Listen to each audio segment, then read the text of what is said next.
San Francisco is one of the most beautiful and most talked about cities in America, and one of the most misunderstood by first-time visitors who arrive expecting warm California sunshine and iconic postcard views around every corner. Before you book anything, here is everything you actually need to know, covering getting around, the best neighborhoods to stay in, safety, real costs, the best time to visit, and the mistakes first-timers keep making. From the Golden Gate Bridge and Alcatraz to the cable cars, Chinatown, and the hills that give you those famous views, San Francisco packs a huge amount of variety into a compact and walkable city. Save this video before you start booking flights, because we are answering the questions people actually search before they land in San Francisco. Let us start with getting around, because this is where first-timers are pleasantly surprised.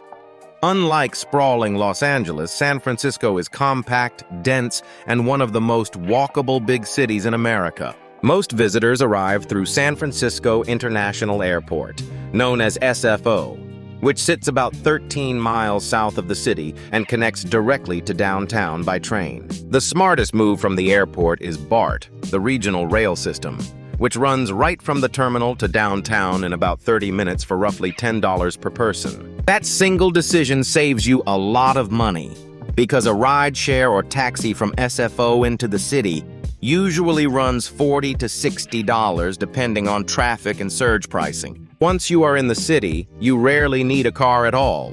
And honestly, a car is often more hassle than help thanks to steep hills, tight parking, and pricey garages. The Muni system runs buses, light rail trains, and the historic streetcars.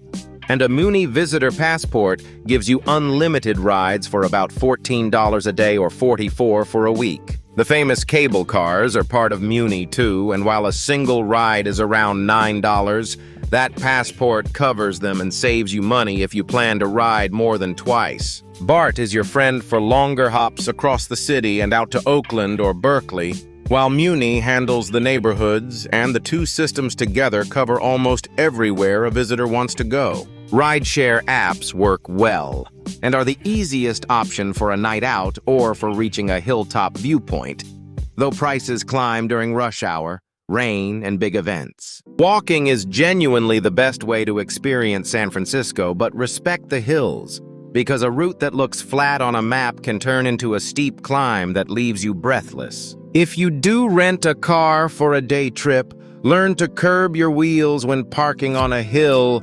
It is the law here. And read the color-coded curbs carefully to avoid a ticket or a tow. The ferry building on the Embarcadero is also a transit hub, with boats crossing the bay to Sausalito and Tiburon, a scenic ride that doubles as one of the best cheap things to do in the city. The bottom line is simple. Skip the rental for your city days, lean on BART, Muni, and your own 2 feet, and you will move around San Francisco cheaply and easily. Now, the single most important decision of your trip: where to stay.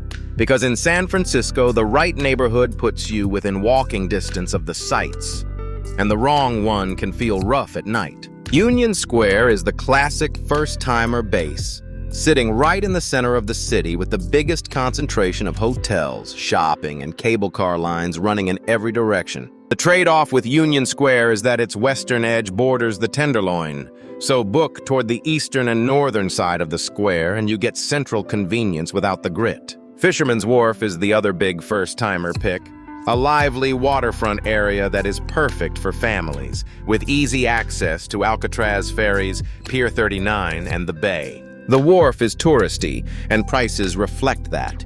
But if your trip is built around the waterfront and you are traveling with kids, the convenience is hard to beat. North Beach is the local favorite for a lot of visitors. San Francisco's historic Italian quarter, packed with cafes, restaurants, and nightlife, and walkable to both Chinatown and the wharf.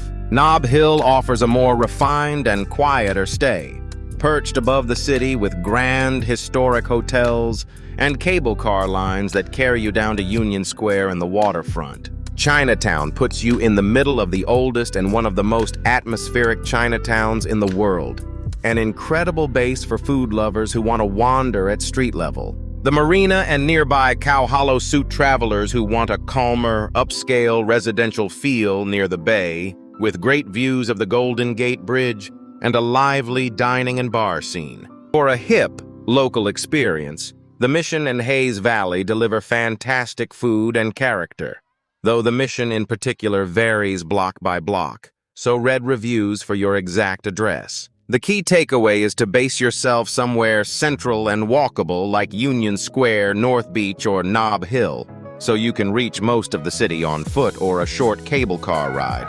And wherever you land, read reviews about the specific block, not just the neighborhood, because San Francisco districts can shift dramatically in feel from one corner to the next. Now let us talk safety honestly, because San Francisco has a reputation that is partly earned and partly exaggerated by headlines. The truth is that safety here is extremely local, varying block by block. The good news is that the main tourist areas, Fisherman's Wharf, Union Square, Chinatown, North Beach, the Marina, and Golden Gate Park, all keep a visible police presence and strong safety records for visitors. The area most travelers want to avoid is the Tenderloin, a small district just west of Union Square, where a large share of visitor-related problems are concentrated in only a few blocks. Parts of the south of Market area, some edges of the Mission, and Bayview Hunters Point are also worth skipping on foot at night, so plan your walking routes with a quick map check first. You will likely see visible homelessness and some open drug use in certain downtown blocks, which can feel jarring, but it very rarely translates into danger for a tourist passing through. The single biggest real risk to visitors is not violent crime. It is car break-ins.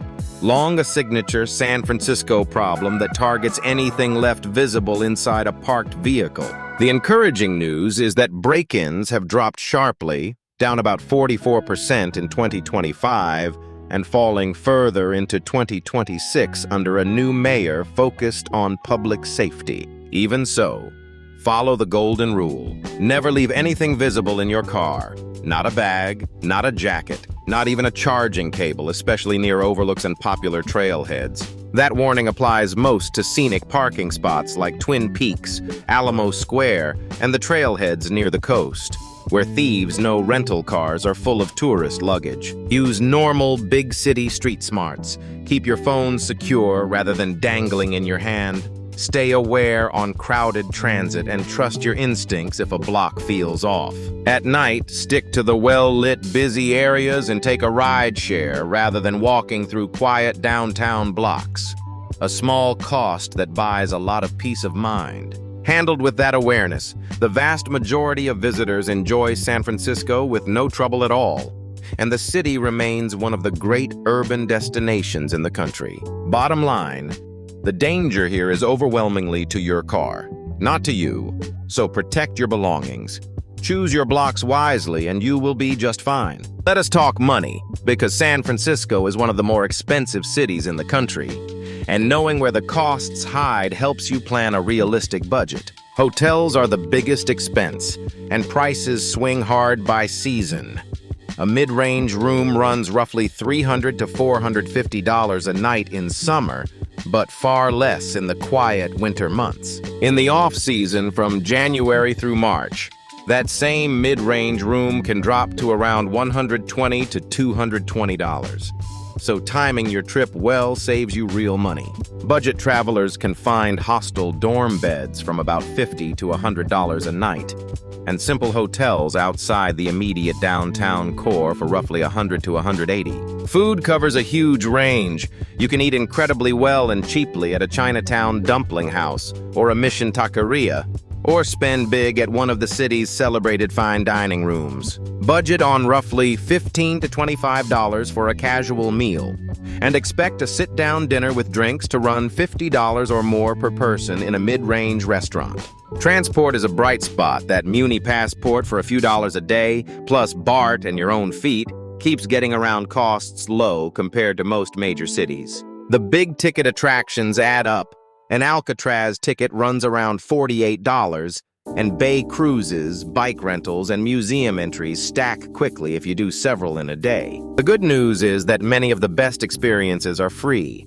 Walking the Golden Gate Bridge, wandering Chinatown, watching the sea lions at Pier 39, and hiking the coastal trails cost nothing. For a rough daily estimate, a comfortable mid-range traveler should budget around $250 to $400 a day per person in summer, including a hotel, meals, and activities. Budget travelers sharing a room and eating casually can bring that down toward $100 to $150 a day, especially outside the peak summer season. And remember that California sales tax and restaurant tipping of 18 to 20% are added on top of listed prices, so pad your budget for that final bill. Now for the question that trips up more first-time visitors than any other: when to actually go? Because San Francisco's weather is famously not the California weather people expect. Here is the golden rule. Summer is not the best time to visit San Francisco because June through August is peak fog season when a cool gray blanket rolls in off the Pacific. Locals even have a nickname for it: Carl the Fog.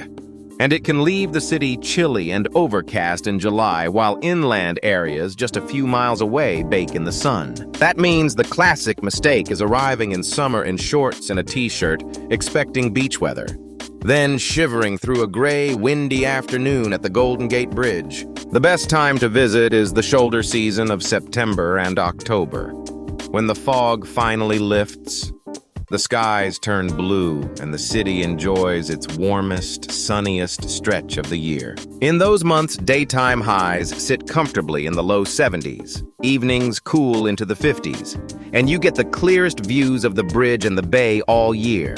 Spring, from April into May, is another lovely window, with green hills, blooming parks, fewer crowds, and generally mild, pleasant weather before the summer fog settles in. Winter is the rainy and quietest season, but the rain comes in spells rather than all day. Hotel prices drop sharply, and you will share the sights with far fewer people. One thing to understand is the microclimates. San Francisco's weather changes dramatically from neighborhood to neighborhood, and temperatures can swing many degrees within a single short bus ride. The western neighborhoods near the ocean, like the Sunset and the Richmond, stay foggier and cooler, while the eastern side around the Mission is often sunny and noticeably warmer. The practical takeaway is to dress in layers no matter the month, because a sunny morning downtown can turn into a cold, windy afternoon by the water within the same day. So aim for September or October if you can. Pack a warm layer and a windbreaker regardless of the forecast, and you will see San Francisco at its absolute best. And if you must come in summer, just plan for the fog, bring warm clothes, and consider day trips inland where the sun almost always breaks through. Now the fun part, the sights, because for a compact city, San Francisco delivers an incredible density of world-famous landmarks all within easy reach of each other. The Golden Gate Bridge is the icon you cannot miss, and it is free to walk or bike across, with viewpoints at the Welcome Center, Battery Spencer, and Crissy Field for that perfect photo. Alcatraz is the other essential experience, the former island prison in the middle of the bay, and its award-winning audio tour is genuinely gripping, but you must book well ahead. Alcatraz tickets are released about 90 days out and sell out weeks in advance in peak season. So booking early through the official ferry operator is not optional. It is the whole trick. Riding a cable car is a must at least once. And the Powell Hyde line is the most scenic, cresting Nob Hill and rolling down toward the bay with postcard views the whole way. Fisherman's Wharf and Pier 39 are touristy but fun, especially the barking sea lions that have colonized the docks and put on a free show for the crowds every day. Chinatown is the oldest in North America and one of the best in the world. A maze of temples, markets, and dumpling houses that rewards slow, aimless wandering on foot. The Painted Ladies, the row of colorful Victorian houses at Alamo Square with the skyline behind them, deliver one of the most photographed views in the entire city. Golden Gate Park is a vast green playground bigger than New York's Central Park, home to the De Young Museum, the Japanese Tea Garden, the Academy of Sciences, and miles of trails. Do not miss the crooked block of Lombard Street, the winding ferry-building marketplace, and the sweeping coastal walk out at Land's End for wild ocean views right inside the city. For a big-picture view, ride or hike up to Twin Peaks or Coit Tower, where on a clear day the whole city, the bay, and both bridges spread out below you. The beauty of San Francisco is that most of these highlights sit within a few miles of each other. So with a smart plan, you can pack a remarkable amount into just a few days. One of the best things about San Francisco is what surrounds it, because some of the most memorable parts of a trip happen on easy day trips just outside the city limits. The closest and easiest is Sausalito, a charming waterfront town just across the Golden Gate Bridge, reachable by a gorgeous ferry ride that is worth taking for the bay views alone. Right next to Sausalito is Muir Woods, a cathedral of towering old-growth redwoods where you can walk among some of the tallest and oldest living things on the planet. Parking at Muir Woods is limited and now requires a reservation, so book your entry and shuttle or parking slot in advance or take an organized tour that handles the logistics for you. Wine country is the classic bigger day trip, with Napa Valley and Sonoma about an hour and a half north, offering world-class vineyards, tastings, and rolling golden hills.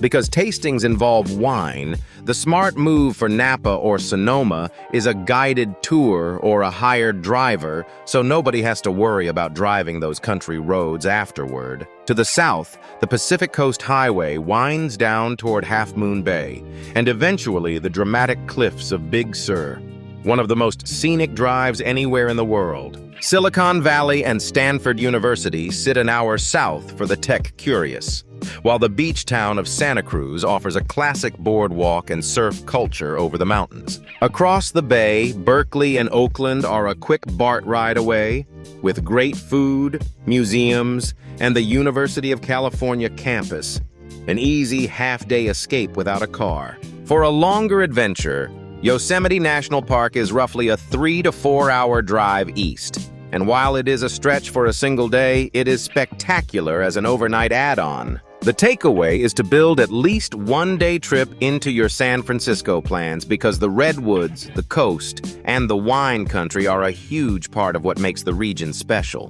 Even a half-day ferry to Sausalito and back gives you a completely different, more relaxed side of the Bay Area, and it is one of the best value outings you can do. Let us talk about food and culture, because San Francisco is one of the great eating cities in America with a food scene that punches far above its size. This is the birthplace of the Mission-style burrito and of tangy San Francisco sourdough bread, and sampling both is practically a required part of any first visit. Chinatown and the Richmond District serve some of the best Chinese food outside of Asia, from dim sum carts to late-night dumplings, and much of it is remarkably affordable. Seafood is a local specialty, so try the Dungeness crab in season and a bowl of cioppino, the hearty tomato-based seafood stew that was actually invented here by Italian fishermen. The ferry-building marketplace is a food lover's paradise, packed with artisan vendors, and its farmers market on the Embarcadero is one of the best in the country. The city is famously diverse and progressive, and that shows up on the plate, with outstanding Mexican, Vietnamese, Italian, and Californian cuisine all within a few blocks. On etiquette, tipping works as it does across the United States, so plan to add roughly 18 to 20% at sit-down restaurants and $1 or $2 for casual counter service. San Franciscans are generally friendly, casual, and laid back in dress, so leave the formal outfits at home and remember that layers beat style when the fog rolls in. This is a walking city with a strong environmental streak, so recycling and composting bins are everywhere, and locals appreciate visitors who sort their trash correctly. It is also a proudly inclusive city with deep LGBTQ history centered in the Castro district and a general culture of acceptance that welcomes travelers of every background. One small practical note, carry a reusable water bottle and a light day bag, because you will be walking a lot and stopping often to eat your way across the neighborhoods. Embrace the mix. One afternoon, you can eat dim sum in Chinatown, espresso in North Beach, and a burrito in the Mission. And that culinary variety is the real soul of San Francisco. Before we wrap up, let us cover the common mistakes first-time visitors make, because avoiding these few pitfalls will make your San Francisco trip far smoother and more enjoyable. The biggest mistake by far is packing for sunny California weather, then freezing through a foggy, windy day. Always bring warm layers and a windbreaker no matter what month you visit. The second is renting a car for your whole trip, and then fighting hills, one-way streets, pricey garages, and the risk of a break-in, when BART and Muni would serve you better. A close third is failing to book Alcatraz in advance, then arriving to find it sold out for your entire stay. Book that ticket the moment you know your travel dates. Many visitors also underestimate the hills, wearing the wrong shoes and exhausting themselves.